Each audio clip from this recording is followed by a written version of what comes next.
to everybody. Thank you. A few more than we thought actually, which is great. It's really good, and it's great when people sign up, but it's not a big deal. We're always pleased to see people, so thank you for coming. My name's Felicity Parnham. I'm with Cheltenham Kings Parish Council, a councillor who's running CK Futures, which is the climate environment project that we have. It's been going for a couple of years. Some of you may know something about it, some of you may know a lot about it. So please come and ask any questions. We have a website, all sorts of things, there's leaflets up there, but I'll tell you a bit more about that later. The important thing, and the important person you come to here, is Mike Bush here, who's our Master Composter. Before I kick Mike off, just to say, in terms of housekeeping, we're not expecting a fire alarm. Should there be a problem, there's a door there and there's a door out that way. And if anybody needs the toilets, they're over in that direction. So, I hope you have a pleasant evening. What we usually do is Mike will obviously talk for some while. He's got a few slides and lots of props. So I hope you get it, and there's also an opportunity for questions. So please enjoy it and get the most from Mike's talk. Thanks, Mike. Thank you, Liz. So, as she said, my name is Mike Bush. I'm a Master Composter. Now, if you've not heard of the scheme, it's carried out by Garden Organic. So they train people in composting, so they can go out into schools, give talks like this, and basically just help neighbours and people to compost successfully. So before we go on, I'm going to go through 4 different types of composting, but can we just see how many people already compost? Right, okay, make it easy. How many people don't compost? Right, okay. Now, of the people that do compost, how many would classify themselves as experienced and a good composter? Don't be modest. Yeah. Okay. Yeah. Right, okay. That's just the idea as to how to pitch this, you see, because what is compost? The important thing about this is the decomposition of organic matter. This will actually be very pertinent when people ask questions like, can you compost dog poo? Because the answer is it organic matter? Then it will compost. Whether you want to or whether you should is a different issue altogether. And how you make it, again, this is various. You see things like this, black garlic. Well, you probably don't see garlic like this. They don't normally have plastic vegetables inside. But the idea, you get there, you make it in a bin, you can make it in a heap, you can make it in wooden pallets. You just basically collect lots of organic matter. And commercially, when they windrow it, it's just on the fields, so there's even no containers. And how is compost made? Well, you'll get a lot of official advice as to how to do it. So, according to Lawrence Hills, the founder of Garden Organic, you need a carbon-nitrogen ratio of 25:1. Now, that's very good if you understand how much carbon and nitrogen content there is in the materials you're putting in. So what we talk in composting about a lot is just greens and browns. And so greens are green materials, sort of leafy things, fleshy things, and that's for your source of your nitrogen. And the browns are twigs, sticks, leaves, woody things. That's for your source of your carbon. And so just as a rule of thumb, if you just add them in equal measures, you're going to get a good carbon-nitrogen ratio.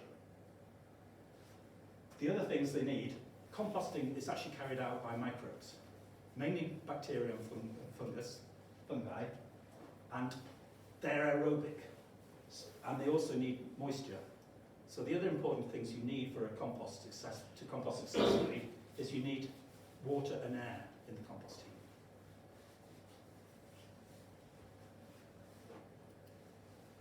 Now, if you've seen any YouTube videos of people making compost, they'll cheat, because what they'll do is they'll do the best way of getting super compost. So they'll get lots and lots of materials all together to start off with. Then they'll start off and they'll layer it. They'll put some sort of sticky woody material underneath so you can always get air in. Then they'll add a layer of browns, a layer of greens. They'll probably put some lime in. They'll probably water it. They'll probably inoculate it as well. And then they'll do a layer and more layers. And then the YouTube video cuts back to 2 weeks later, and you see it steaming in an autumn morning. Right? But most people don't work like that. I certainly don't. I put some to the compost bin, what I've just actually collected in terms of weeds, or or what I've just cut down. And so I have what they call a co-heat. It will heat up, but it's not going to be anywhere near as hot as those really actively managed compost heaps. I mean, there are advantages and disadvantages to both. Active management requires a lot more work. It also can actually be worse off, because it can give off methane if it gets too high a temperature, and it can also kill off part of the soil web that you want to keep in there, because the temperature drives out certain parts of the soil web. But the advantages are, this is what people say, oh, it doesn't matter putting these weeds in your compost heap because it'll be killed off. Well, it'll only be killed off if it goes up to 60 degrees Celsius. And most people, I never really get my compost heaps up to 60. It may go up to 40, 45, but I'm not doing the active turning and the active inoculation and so on.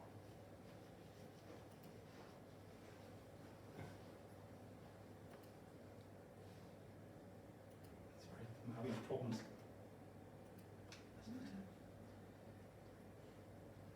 This is pretty obvious. I have been asked in the past what you do with it. I had a person, all he had was a big lawn. He didn't want to do any gardening. And he had his sit-on mower. And he said, yeah, but it's no good what you do with all the compost you produce. And I said, well, cancel your contract with Green Thumb and use it as a lawn dressing.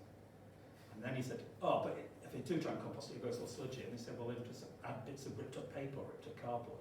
But again, it's sort of things, so you might not like gardens, you might not like flowers, you might not like vegetables. So if you have just got a big lawn, you can still make successful compost and make it as a very good lawn dressing.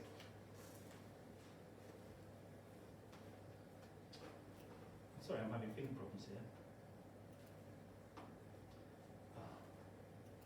Right. So the next thing I'm going to go on to is vermicompost, or wormeries. Has anyone here got a wormery? Ah, right, that's good. Yeah. So we got our first wormery, myself and my wife, long before Cheltenham introduced food waste collection. So we use it for our food waste. We just position it straight outside our kitchen door, and then when the food caddy is full, we just go and empty it into the wormery.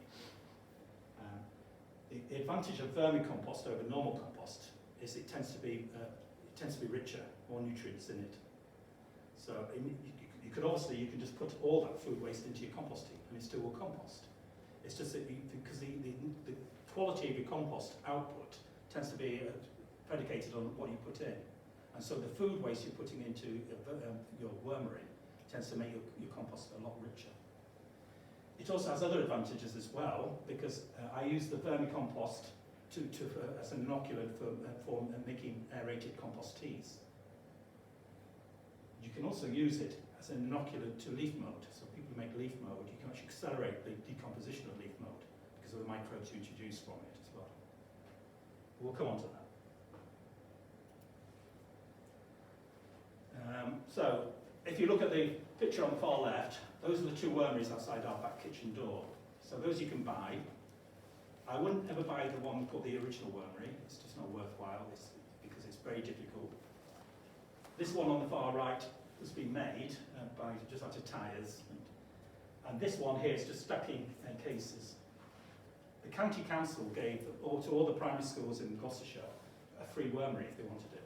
And it wasn't a bought one on the internet, it was just basically stuck in cases where they drilled holes in so that leachate can go through, and the bottom case had a little tap so you could drain off the liquid.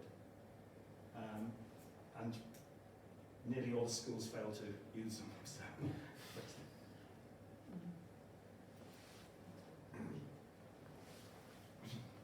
So the vermicompost is a bit more difficult than ordinary composting.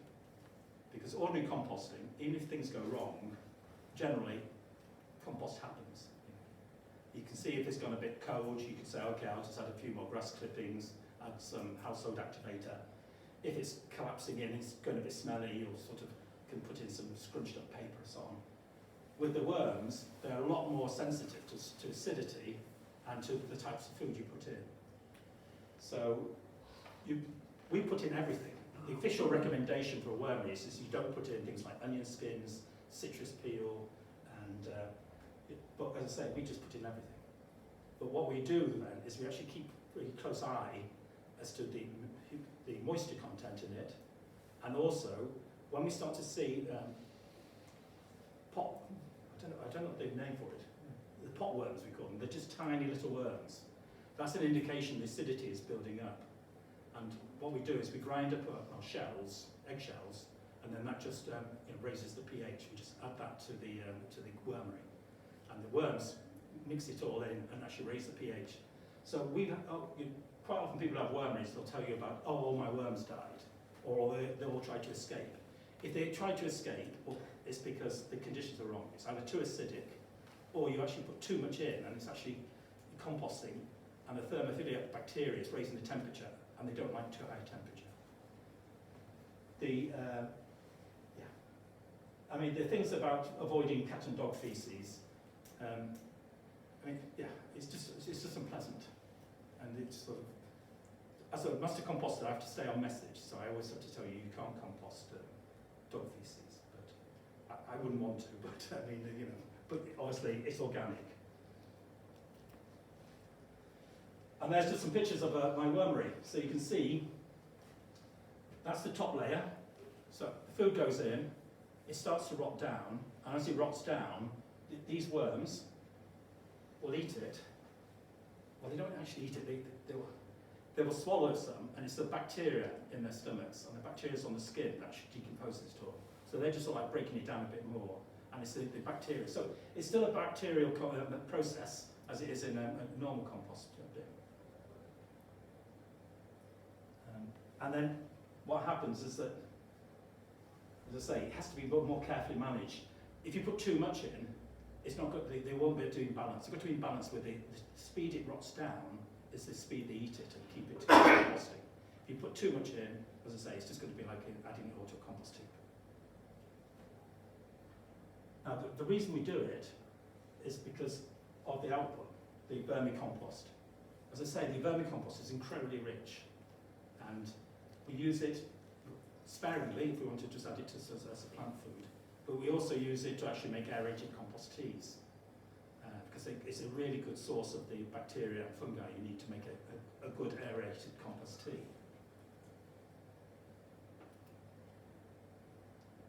Very quickly about leaf mould. So generally at the end of the year, it depends how many trees you put in your garden, because you could actually just go and mow up the leaves, and the mixture of the grass cuttings and the leaves would be a good nitrogen mix. So you could add that straight to your compost.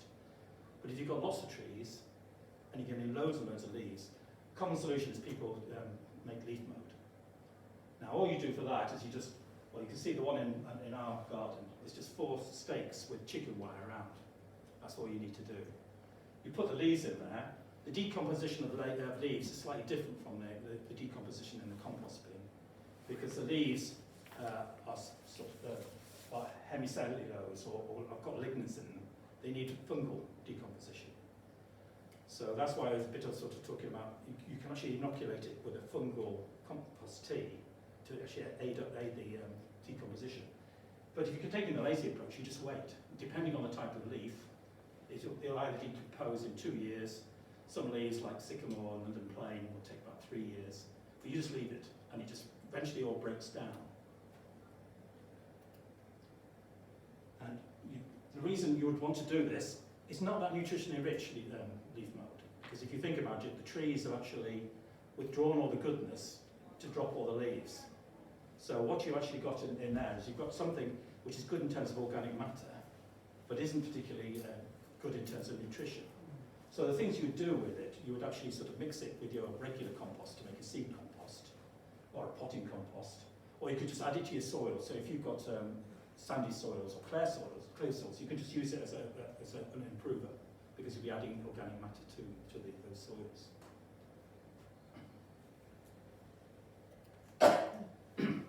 So we're going to come on to Comfrey Tea.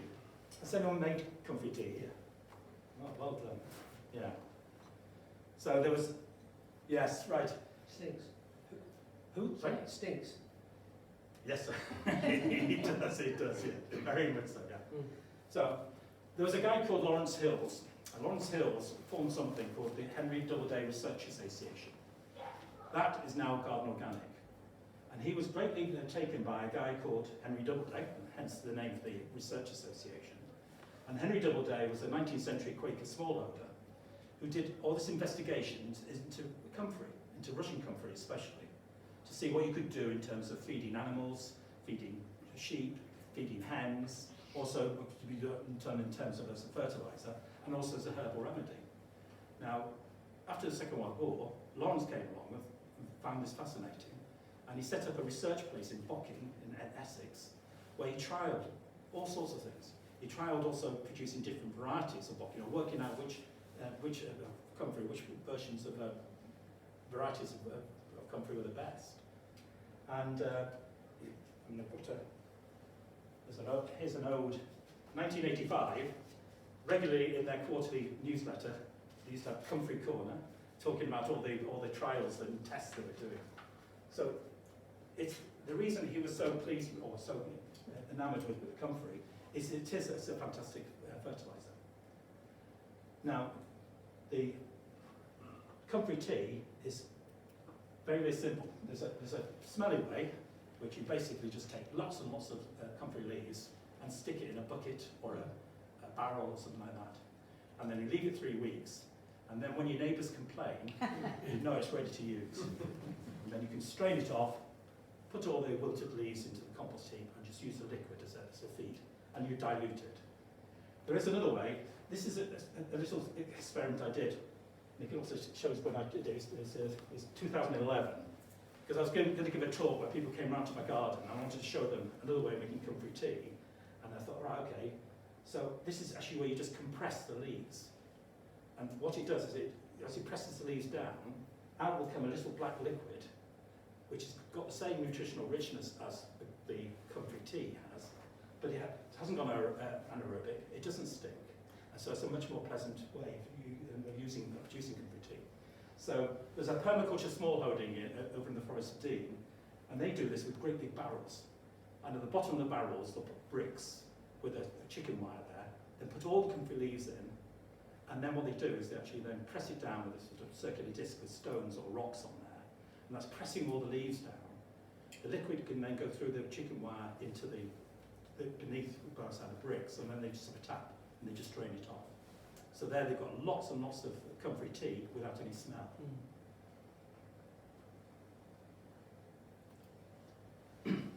So this is just an analysis that Lawrence did.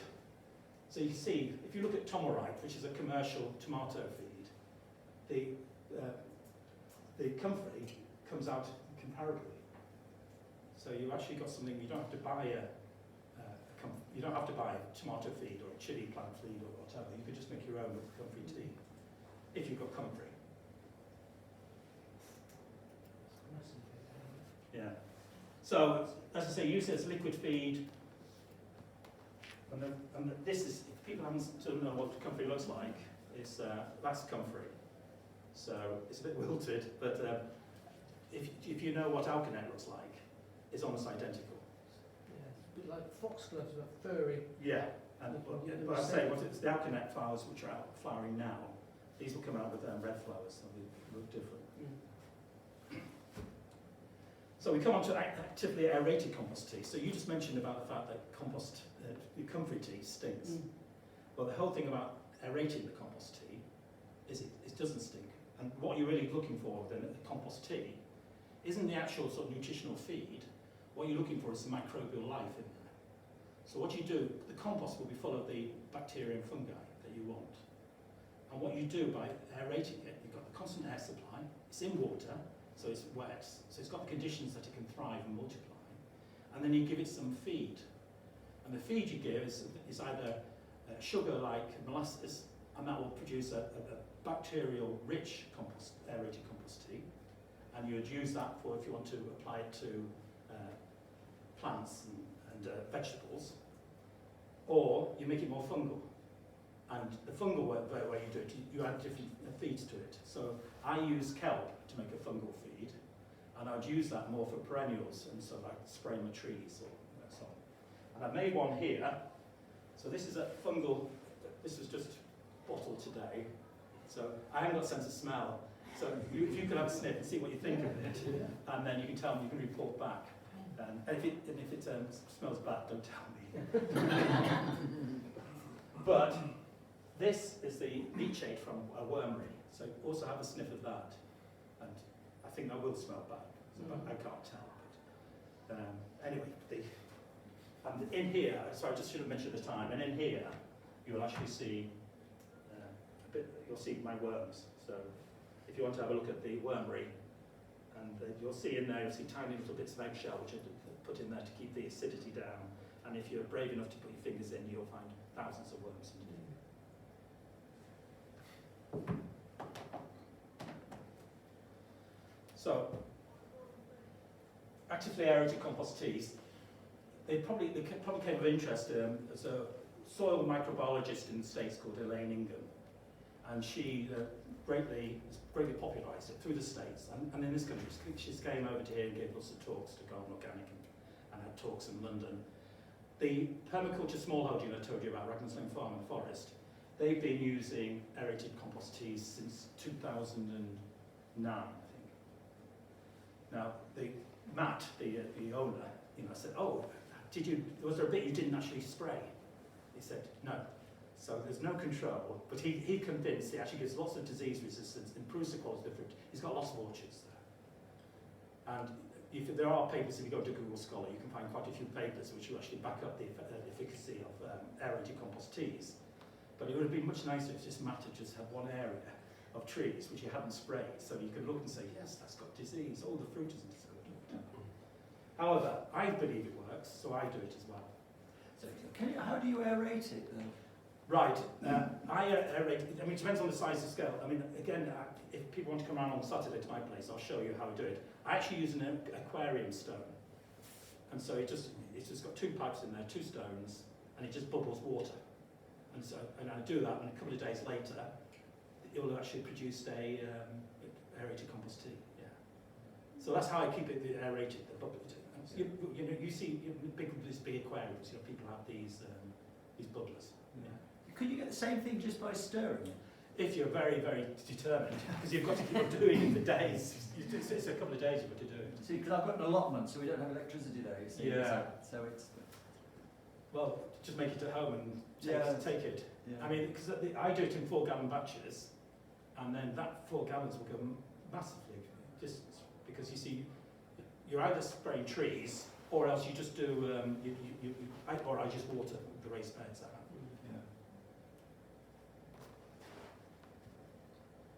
I just a water bag, chuck the leaves in like a muslin bag, and then just have the stinky stuff. That's it already. So yeah, I mean, as I say, one of the major aims of actively aerated compost tea isn't to actually just be a feed, because you won't be getting much feed from it. It's the fact it's going to be a great inoculant, because you've actually multiplied all the bacteria and fungi, so that's what you want to do. So that's the example, 4-gallon, it's a beer brewing too big, isn't it? Yeah. And you can see it bubbling away. And what I do is I just get a pair of my wife's tights and put in this vermicompost in there. The reason I put it in tights is because I don't want all the tiny particles going everywhere. And because then when I come to spray it, it's not going to block up the spray. But you don't have to. A friend of mine, he doesn't bother. He just gets blocked up nozzles. As I say, and they can see, you just spray it or you water it onto whatever you want to do.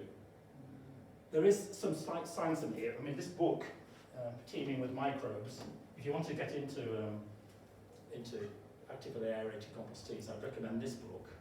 But as always, there's lots and lots of articles on the internet. Because this book will actually go into when you would want to produce a more fungal compost tea and when you want to produce a more bacterial one. And it's all to do with the way certain things take up the nitrogen. Whether they take it up in the form of nitrate or ammonia. Read the book, yes. They give you simple rules, which is basically perennials make it more fungal, and your annuals, your plants, your vegetables make it more bacterial. So that was a quick, whistle-stop tour through the composting and different types of composting. I'm actually, this is my house, is our back garden.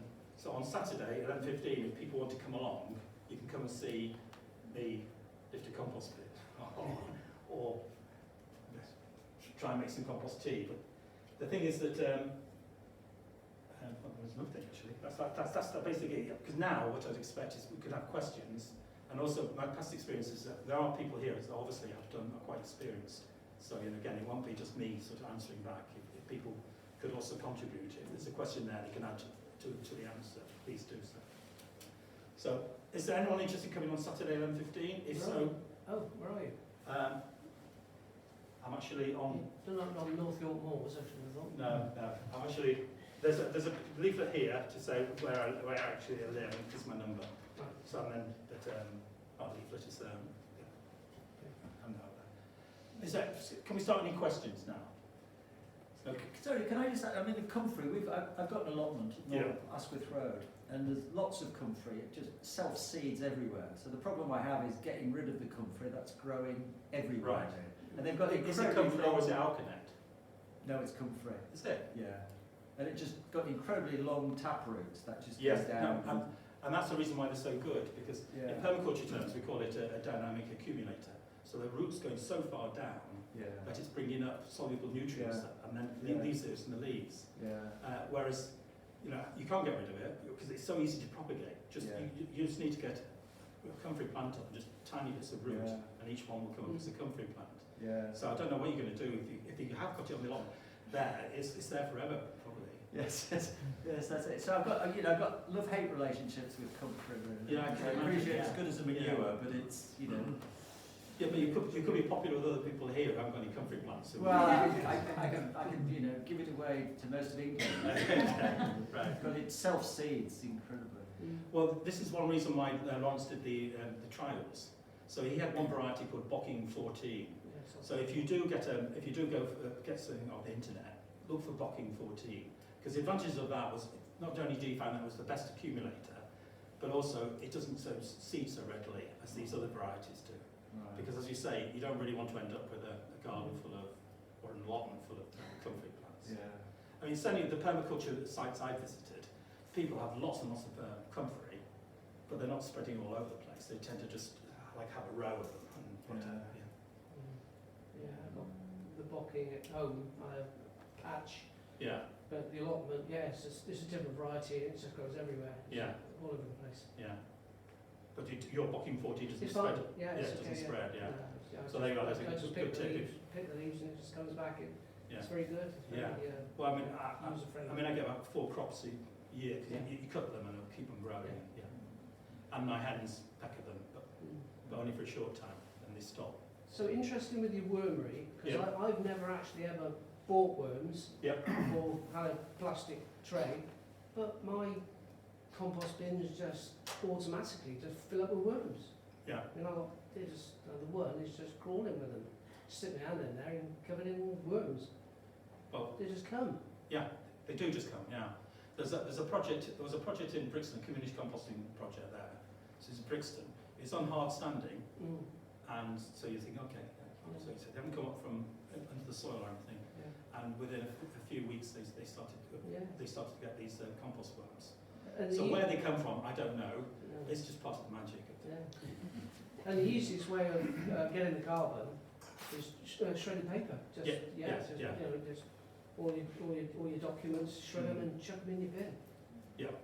I mean, generally, all decomposition is aided by making things smaller. So the days when people used to be worried about their confidential documents being read by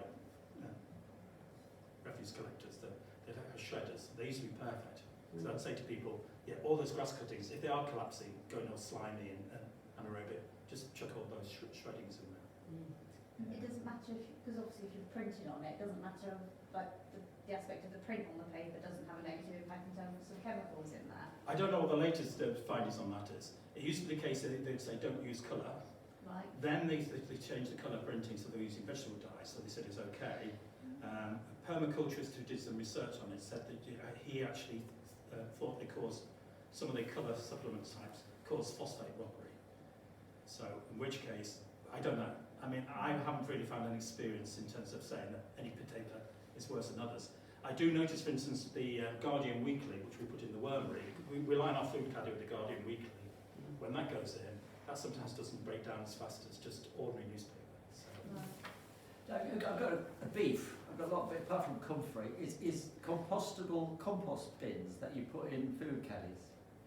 You know, they're supposed to be biodegradable, and they're sold as biodegradable, and it says they will break down in home composting. My experience is they don't. Really. No, they don't, and they still don't. The Master Composters, or Garden Organic, ran a scheme last year, where there were just people reporting back on supposedly domestic compostable. There's two types of compostable packaging: compostable and domestic compostable. Domestic compostable is as it says, and it still isn't. The experience was people were still coming to turn the compost out, and it's all lovely compost apart from the compostable packaging.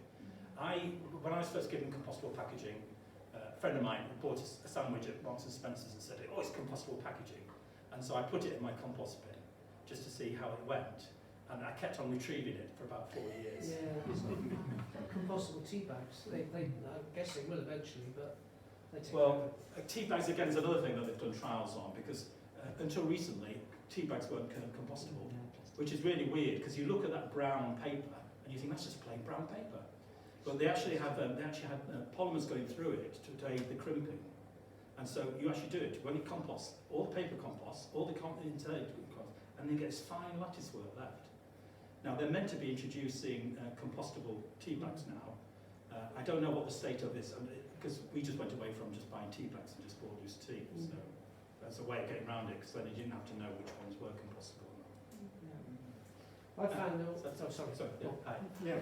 just on the composting side, I used to use open bins, and it just got on with it and worked fine. And I've recently gone to closed plastic bins, and it gets too dry, and I just don't know how much water to put in. Well, what they sort of, the received wisdom is to say, if you get it and you can squeeze a drop of moisture out, then that's the right moisture So it's levels. quite wet. Yeah. Because obviously, if it goes too wet, then you can have problems. Yeah, it goes So, sticky. I mean, so even though I said I'm a lazy composter, I mean, I do look inside my compost bin, and I sort of think, oh, it's looking a bit wet, or it's looking a bit dry, or it's looking, and then you just sort of compensate. You just sort of think, okay, you add grass cuttings if it's looking a bit dry. I mean, the other thing is a household activator, as Lawrence said, which is because I harvest all my own urine, and that's the best really, because we can use urine as a fertiliser directly, but adding it to the compost bins is great.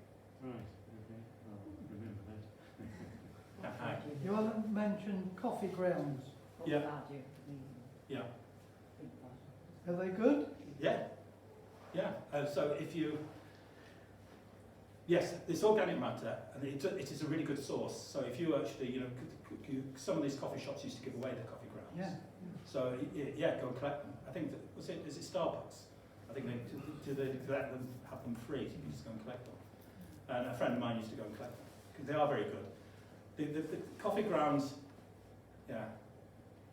yes, they're good. Do they count as like your browns presumably because of the colour? No. What do they count as? It's not that really much of a science, because we actually have this game. There must have come to this game that we go around primary schools with, and they've got to say green or brown, you see. And so getting straight off with the grass cutters, green, and then you see some sticks, oh, brown. Then you do straw, brown, and then you put some hay, and the answer's meant to be green. And you're thinking, well, it's not green, And also, it has hay, depending when it's been cut. It doesn't have so much, doesn't have that much nutrient in it. So it could actually be essentially a brown at the point. So it's not an exact science, it's just trying to get people to get this idea of making a mix all the time. So even though, yes, coffee is obviously brown, it's actually a green. It was green, right. Thank you. I think. Does anyone know? Hi. So is it okay to put, if you've got something that's gone mouldy, is that okay to put in? Yeah. Yeah, anything that's mouldy. And the other thing that I always worry about is if you have like stickers on fruit or something like that, on skins. And I always think about, Take them off. I always take them off, yeah. Again, Yeah, newspapers should be okay, but any stickers, I would peel those off the bananas or oranges or whatever. Yeah, or I'd say if you don't, then when you have your compost at the end, then you throw the stickers away so they Yeah. don't break down. Yeah, that's right, it'll still be there, yeah. Rats. Yes, So we've got an open compost. Yeah. And the cats are just all drawn to it, so I'm assuming things must be living in there. yeah, Any way to deter rats from living in them? right, okay. It's the most common question I get asked is about rats. So, Master Composter in Stroud has did all these trials and experiments to find out what he could do to convert these to be rat proof. So, if they're on soil, they tunnel underneath. So you first put some chicken wire underneath, and that stopped the rats coming in. But then, you know how most of these ones have a flap? Yeah. They can actually just chew through that flap. So he then realised, actually, if you put the wire around the flap, they can't. Because what they can't do is, they can't actually, this is actually such a radius, they can't actually get their jaws. If they can get a start, they can go through it easily, but they couldn't do it. So to make this type rat proof, if you put it on soil, then wire underneath and wire around the flap. Okay. Right, So we've got an open compost. an open compost. Right, the official advice, and I've never known it to work, the rules are, rats are neophobic, so every time you go past it, bang the compost heap, put the fork in there, give it a circle and so on, and just disturb it, and they will go away. Okay. That's not my experience, because the rats tend to spread out, so when they get overpopulated in one area, they spread out to areas where they aren't. We get rats probably most winters in our compost bin, because they're not coming in for food. Because you know, the other thing, again, you say, don't put food into your compost bins, it will actually attract rats. Rats tend to be attracted to our compost bin when it's the winter, because it's just a warm, dry place to be. But we don't tend to have any in the summer, though we did have one summer. We had an elderly neighbour when we had to share our garden. And, you know, I went into the compost bin, was poking around the floor, just giving it a stir, and saw this rat, and I'm frightened of rats, and so I stumbled back, tripped over the raised bed behind me, fell over, cracked my head, and thought, oh, that's terrible, screamed, and I told Vicky about, it was this big, honestly, this big. And it's a monster rat, you know, it's a king rat. I even Googled king rats. But then the next day, my elderly neighbour, she's 95, she said, oh Mike, you'll never guess what. I thought, I bet I can guess. I was lifted the compost in, and there's this lovely rat looked up to me with his brown eyes. Look. But, okay, she was a very loving person, I suppose. But I don't really know what you can do with an open heap, because they will tunnel in. Oh, Steve knows. Well, I've just experienced one rat, and Yeah. that was a few months ago, and I just whacked the side of the compost bin a couple of times over with a spade, and after a week it went. Well, that's the official advice, but disturbing them. But Stop putting fruit in, because they are really attracted to fruit. They like fruit, do they? Other than that, yes. Okay. Said chicken wire. Right. Yeah. Okay. Just this is my hen house, just to show you rats, because I knew it'd come up. So what happens is that so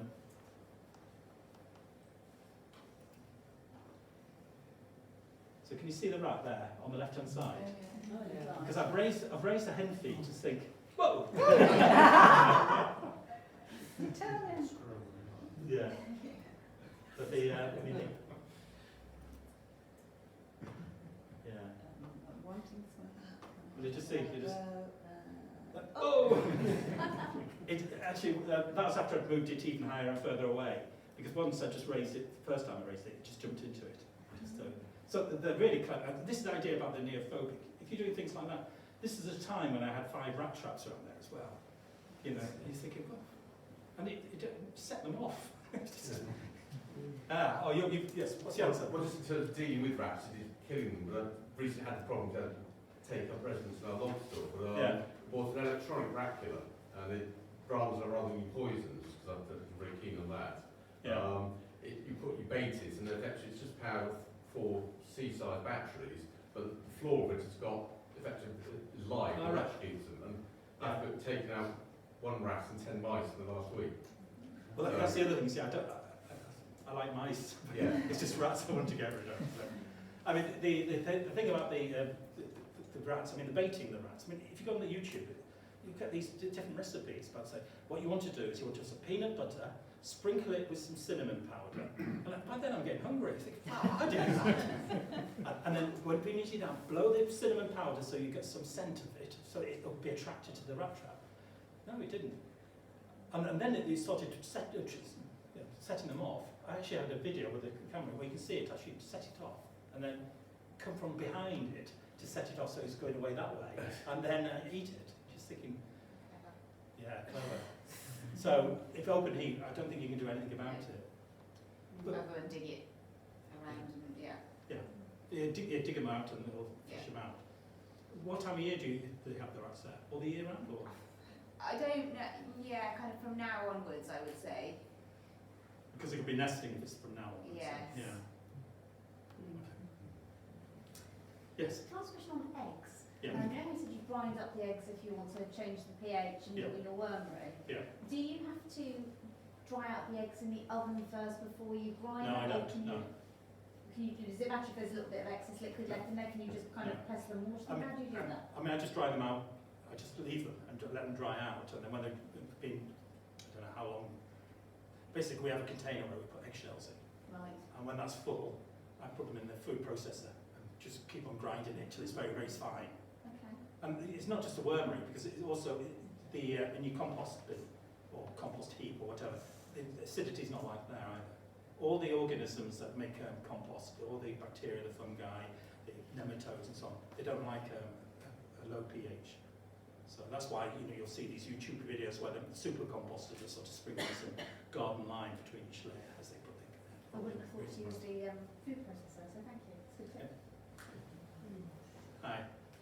Something I've tried it often, I don't know whether it helps or not, but adding wood ash to the compost. Yeah, wood ash I do as well. So we have a wood burning stove, and we store the wood ash. But yeah, and quite often I'll just put it in the compost heap just to keep the pH high. Okay, so it does do that. Yeah. I've tried it, but I wasn't sure was I helping or not. So. No, it does. Yeah, definitely. Right. Well, I say definitely. It's definitely what I've been told. That's the composter training, you know. So. Hi there. So do the eggshells take too long to break down if you just crush them? Yeah. Well, I don't know how quickly they'd be assimilated into the compost to actually lower it. So, yeah. I mean, we have a food processor. We just put the double blade in there. Just once they've been dried for a few days or weeks or whatever, you just stir it around, and then when there's a fine dust or fine particles, that's great. Just add it. Hi. So, if on the inner rim of my black composter it's full of worms, are they trying to escape my compost? Probably. You see, the composting worms are very, very different. You can see over here if you have a look at them. They're very different from normal earthworms.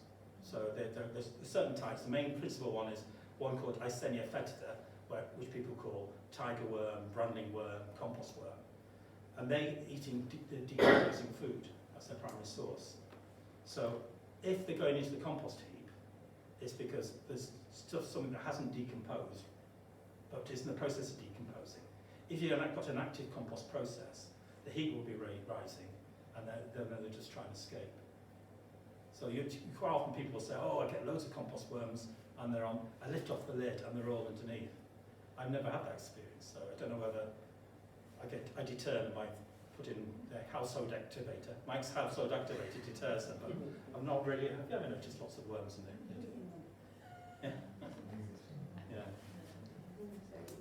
We've had the same when we had one of these. We had a change, and it's now one of the green ones with all the holes down the side. Right. And you've not had the problem. So I don't know whether it was probably a problem because you see it's not just bacteria and fungi. All these things actually decomposes, and then, you go through all these things that I tried to borrow our friend's USB microscope so I could show you in compost all the living activity, but I couldn't get it to work. So. But because when you see compost, you'll see all tiny little things, springtails, and I won't be able to identify them. But you look at your compost, and there's all these things moving around, and they're just all very, very tiny things. So they're the things that are also eating the bacteria and the fungi, so because they're even smaller. So there's a whole battle going on there, and they're all sort of eating each other and releasing nutrients. And with a really good composting process, because you actually got some bacteria such as Azotobacter crococcum, which actually add fixed nitrogen from the air. So with a good composting process, you would actually have compost which would end up with more nitrogen than you put in. So isn't it just a question of recycling nutrients? You can actually add nutrients.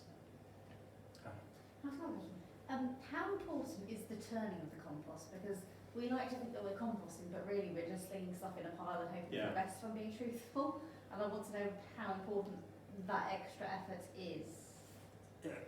Well, I told you I'm a lazy composter, so what we have is that we have our composting process. We produce stuff, it goes in the compost bin, this type of compost bin. And then at some point it's deemed full, and then I may turn it then. And that's the only time. Okay. And then I just leave it. And then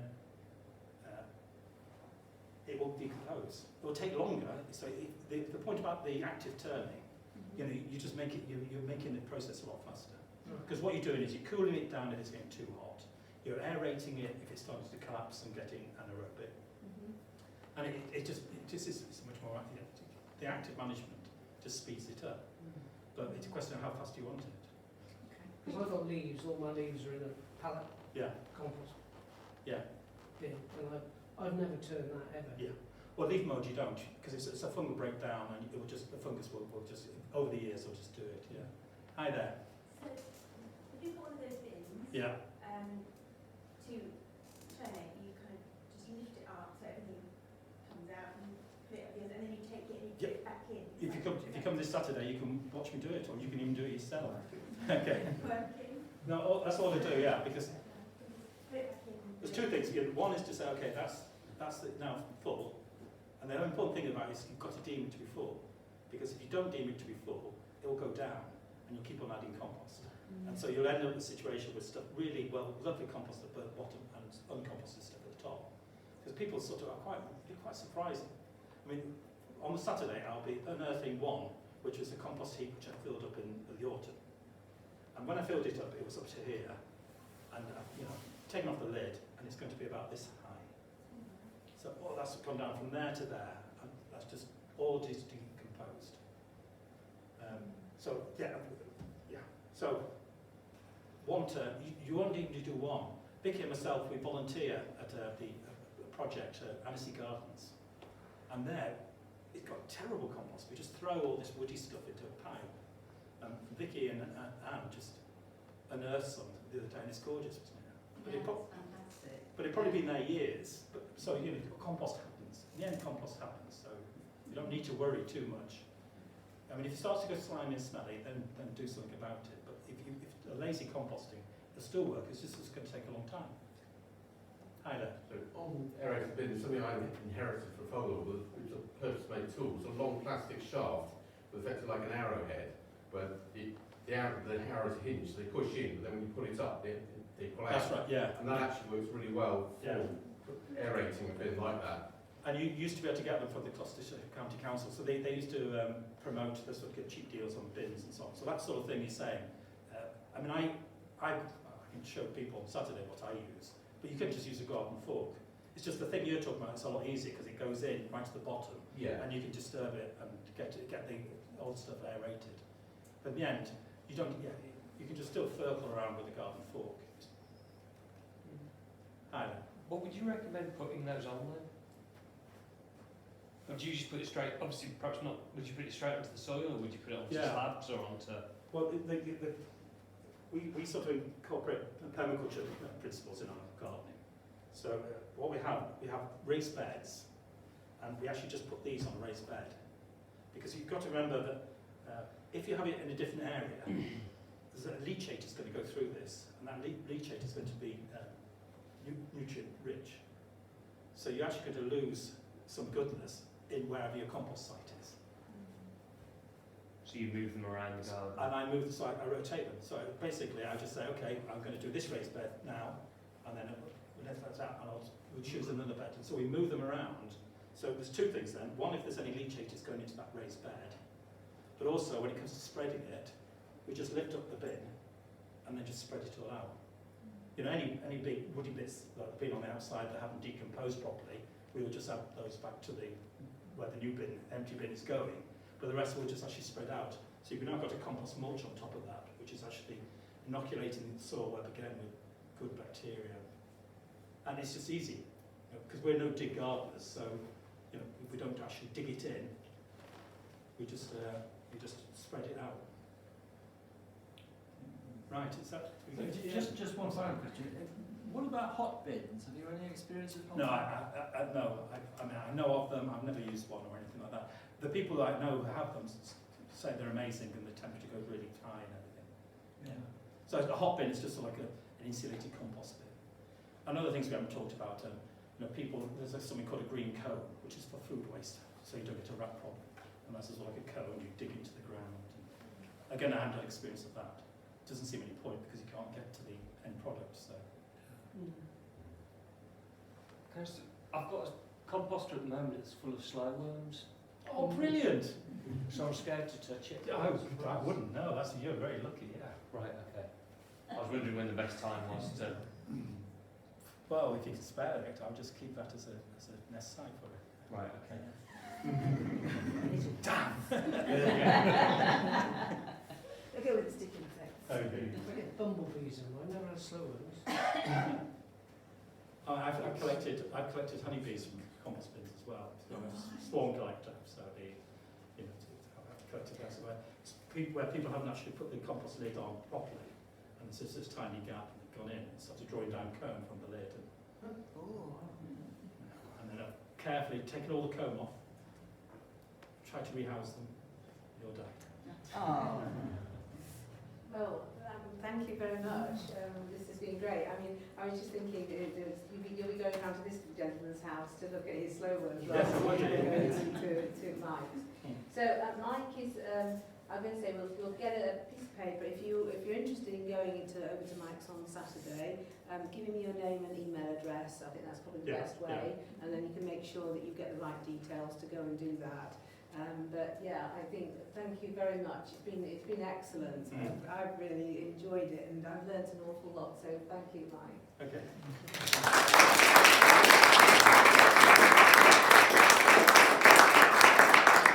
Before you escape, because you never get to escape from one of these if you've been to it before, I always give a bit of a spiel.